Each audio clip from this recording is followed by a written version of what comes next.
நம்முடைய தர்மையால் 27 மகாசங்கம் அவருடைய வீடு நோக்கி மனம் கைத்தோட வணங்கி இந்த இடம் இங்கே எழுந்ததை இந்த விழாவிற்கு தலைமையேற்று நடத்தி கொண்டிருக்கிற அதுக்குரிய நம்முடைய தர்மையாளர் மாவட்ட விசாரித்த சார்புடைய திருவுடையை வணங்கி இந்த இடம் நமது இந்து சமய அறநிலைத்துறை சார்பில் நமது தாய்மான சாமியோட திருக்கோயில் சேர்ந்த நிர்வாகிகளும் மற்ற அலுவலர்கள் தான் நம்முடைய தாய்மார்களுடைய முத்தி பேரு நிகழ்வினை மிக சிறப்பாக கொண்டாடி கொண்டிருக்கிறோம்.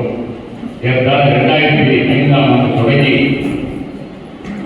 இந்த விழா இங்கே நடைபெற்று வருகிறது. இப்பொழுது நம்முடைய மகாசங்கம் நம்முடைய கட்டளை நிறுவனாக இருந்த பொழுதுதான் இந்த விழாவினை அவர்கள் தொடங்கி வைத்தார்கள். மிக சிறப்பாக 2 நாட்கள் இங்கே நடந்தது. நம்முடைய சித்ராபதியுடைய நகரத்தில் உள்ள மாணவர்கள் எல்லாம் பரிசுத்தம் அளித்து அவர்களுக்கெல்லாம் சிறு நூல்கள் தொடங்கி தாய்மான சாமியுடைய பாடல்களும் படிக்க வேண்டும் என்ற ஒரு ஆர்வத்தை தூண்டி நம்முடைய நகரிலே தாய்மான சாமியுடைய புகழைப்பதற்கு நம்முடைய நிர்வாகம் அவரை தூண்டி கொண்டிருக்கிறேன். அதற்கு பிறகு கூட நம்முடைய மாவட்டங்கள் அவர்களுடைய யோகத்தார்கள் அவர்களும் நம்முடைய மாவட்டத்தில் முற்றோதல் நடத்தினார்கள். தாய்மான பாடலை முற்றோதல் இங்கே நடத்தினார்கள். பல மாதங்கள் இங்கே மாவட்டத்தில் முற்றோதல் நடக்கிறது. மிக சிறப்பான முறையில் அதே போலவே இன்றைக்கு நம்முடைய எழுதியிருக்கின்ற நம்முடைய கட்டத்தப்பான சாமி அவர்களும் நம்ம இந்த திருவிழை இதே வீதியிலே திருவிழி உடாவுகிறார்கள். இங்கே நடக்கின்ற அத்தனை நிகழ்ச்சியும் அவர்கள் நன்றாக தெரியும். அவருடைய பாட்டனார் நம்முடைய திருக்குறளுடைய பொதுவாக இருந்தவர்கள். அவர்களுக்கு பிறகு நம்முடைய கருணான சாமிகளும் நம்முடைய தாய்மான சாமி திருக்குறளுக்கு நாள்தோறும் சென்று அங்கே திருமுறைகளை ஓதி வந்தார்கள். அதேபோல் பல திருக்குறள் அங்கே விட்டு அதன் பிறகு அவர்கள் நம்முடைய 26வது சன்னிதானத்துடைய அருட்கட்பட்டு அவர்களுக்கு தீட்சை பெற்று நம்முடைய திறமையாளர்களுடைய தர்மான் சாமியாக அவர்கள் பொறுப்பேற்று இன்றைக்கு மிக சிறப்பான முறையிலே அங்கே இருக்கக்கூடிய தர்மான் சாமியுடைய முதன்மையான ஒரு தர்மானாகவும் நெல்லையில் இருக்கக்கூடிய மிகப்பெரிய நம்முடைய திறமையாளர்களுடைய கிளை படத்திலே பொறுப்பாளராகவும் அதே போல நம்முடைய திருச்சிராப்பள்ளி மாவட்ட கட்டக்கூடிய தர்மான் சாமியாகவும் எழுந்ததை மிக சிறப்பான முறையிலே அவர்கள் செம்மையாக நம்முடைய தாய்மான சாமி கோயில் மற்றும் நம்ம விஜயநாத சாமி திருக்கோளுடைய நிர்வாகங்களை அவர்கள் நிர்வாகம் செய்து கொண்டு வருகிறார்கள். அவர்களுக்கு எழுந்திருந்து தலைமையேற்று இருப்பது என்பது மிக சால பொருத்தமானது. அவர்களுக்கு அறிவு நண்பர் திரு மேற்கொண்ட முருகானந்தம் திருத்தவத்தை சேர்ந்தவர்கள் அவர்கள் திருச்சிராப்பள்ளியிலும் தவத்துறையில் மிக நன்கு அறிந்த ஒரு பன்முக கலைஞர். திருத்தவத்துறையை பார்த்து சொன்னால் அவர்கள் இல்லாத நிகழ்ச்சி ஆன்மீக நிகழ்ச்சி இல்லை என்று சொல்கிற அளவுக்கு மிக சிறப்பாக அங்கே பணியாற்றி வருகின்றார்.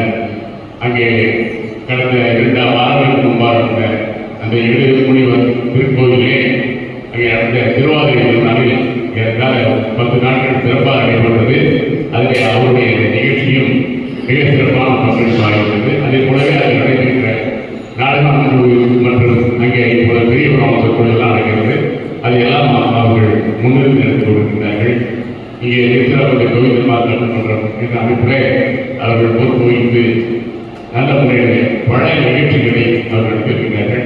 நம்முடைய திருச்சிராப்பள்ளி தமிழ் சங்கத்தில் அவர் மிக சிறப்பாக சில மாதங்களுக்கு முன்பாக மகாபாரதத்திலிருந்து சில காட்சிகளை அவர்கள் நடத்தி காட்டி அதை மிக இசையோடு பாடலும் பாடி நடத்தி காட்டினார்கள். மிக சிறப்பாக அதேபோல் வில்லுப்பாட்டிலும் மிக சிறப்பான முறையில் அவர் வில்லிசை கலைஞராக வழங்கியிருக்கிறார்கள். அதனால் தான் அவர் பன்முக கலைஞர் என்ற பட்டத்திற்கு உரியவர். நல்ல ஒரு தமிழ் புலமையும் சைவ நெறியிலே தன்னை ஆட்படுத்திக் கொண்டு இன்றைய நம்முடைய மாவட்டத்தில் நல்ல பல அரிய செயல்களையும் பலவிதமான கலைகளையும் அவர்கள் கற்று அதை அதுவும் குறிப்பாக அவர்களெல்லாம் சைவ திருநெறிய சைவ தமிழ் நெறியிலே அதை அவர்கள் வளர்த்து வருகிறார்கள். அந்த அளவிற்கு அவர்களுக்கும் தன்னுடைய பாடலை தெரிவித்து இந்த நிகழ்ச்சியுடைய உயர்ந்த அவர்களுடைய உமா காட்சி அவருடைய கோல்டு கவரிங் அவர்களுக்கும் நம்முடைய தாய்மாமனுடைய அருளை பெறவேண்டும் என்று சொல்லி இதற்கெல்லாம் தாய்ப்பாக நம்முடைய திருப்பூருடைய நிர்வாக அணி மற்றும் நம்முடைய கண்காணிப்பாளர் மேலாளர் அவர்கள் அதுக்குரிய நம்முடைய ஓதுவாம்பூர்த்தி அவர் பற்றி நான் சொல்ல வேண்டியதே இல்லை. கலாநிதி பட்டம் பெற்றவர்கள் நம்முடைய சஜிதானந்தன் கையிலே பன்னிசை மன்றத்திற்கு சார்பாக கலாநிதி பட்டம் பெற்று நம்முடைய காலையிலும் மாலையிலும் அவருடைய அருமையான அந்த திருவரை தேவார பாடல்களை இந்த பகுதியில் இருக்கக்கூடிய மக்கள் தான் தினசரி கேட்டுக் கொண்டிருக்கின்றோம். அதை கேட்கின்ற மிக அருமையாக அவர் திருமதியில் மிக மிக ஆளுநர் கொண்டவர்கள் நம்முடைய பாலசுப்ரமணியம் சொல்லுவார்.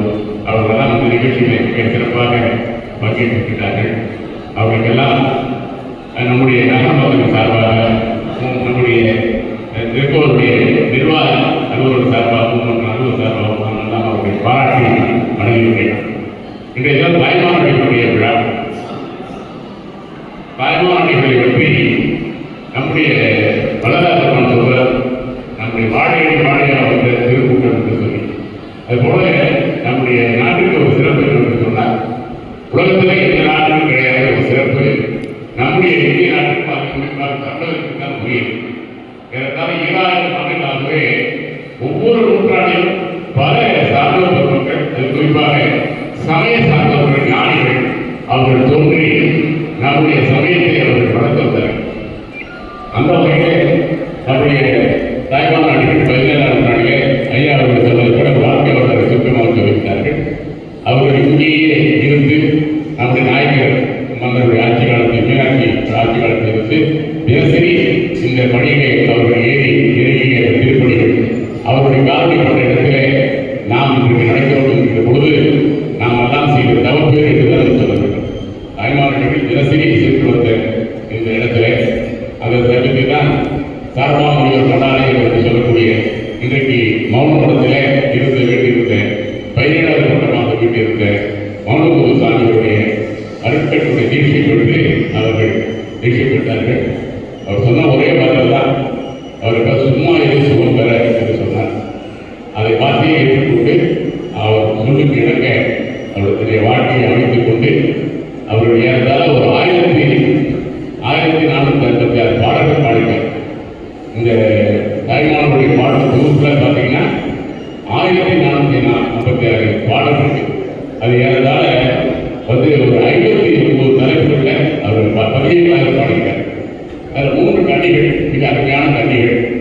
அதுதான் அவர் அடிக்கடி சொல்வது புராதன கண்ணி, பைபிளி கண்ணி, எண்ணாள் கண்ணி என்று சொல்லக்கூடிய இந்த கண்ணி பாடல்கள் மட்டுமே ஏறதால ஒரு 80 கண்ணி பாடல்கள் மிக அருமையாக இருக்கும். மிக சுமையான பாடல்கள். அதே நேரத்தில் மிக ஆழமான சைவ சமய அருமையான எழுதியிருக்காங்க. எண்ணாத எண்ணம் தான் எண்ணி எண்ணி ஏழு நெஞ்சம் புண்ணாகி செய்த எப்போது பராமரமே கேட்கிறார். இப்படி ஒவ்வொரு பாடலையும் பார்த்தீங்கன்னா ஆணை திருக்குடைய அன்பு மீது உன் அடிமை பாய தீவிரம் பாவம் பாவனதே பராமரமே என்று சொல்லக்கூடிய இந்த பராமரத்தையே நாம படிக்கிறோம். நாம படிப்பதோட நம்முடைய குழந்தைகளை படிக்க வேண்டும். குழந்தைகள் தான் முக்கியம். ஏன்னா இந்த மாதிரி பாடல்கள் படித்தாதான் இளைஞர்கள் பார்க்கணும். இன்றைக்கு இளைஞர் உலகமும் மாணவ உலகமும் எங்கேயும் போயிட்டு நம்ம பார்க்கணும். அவர்களால் ஒரு தவறான பாதையை அவர்கள் போய் கொண்டிருக்கின்றார்கள். அவர்களை செம்மைப்படுத்தி நல்வழிப்படுத்த வேண்டும் என்று சொன்னால் அது நம்முடைய சமயத்தினால் மட்டும்தான் முடியும். அதிலும் தலைவாளர்களுடைய பாடல்களை மிக எளிமையான பாடல். நம்முடைய பாடல்கள் பாடல் ரொம்ப எளிமையாக அந்த பாடலில் நாம் 59 கனிகள் அந்த கனிகளை நம்ம குழந்தைகளுக்கு கற்றுக் கொடுக்கணும். அது சின்ன வயசுலேருந்து அது கற்றுக்கிட்டு வந்தாங்கன்னா அவர்கள் வளர வளர நல்ல ஒரு பக்குவப்பட்ட ஒரு நாட்டு குடிமக்களாக வளருவார்கள்.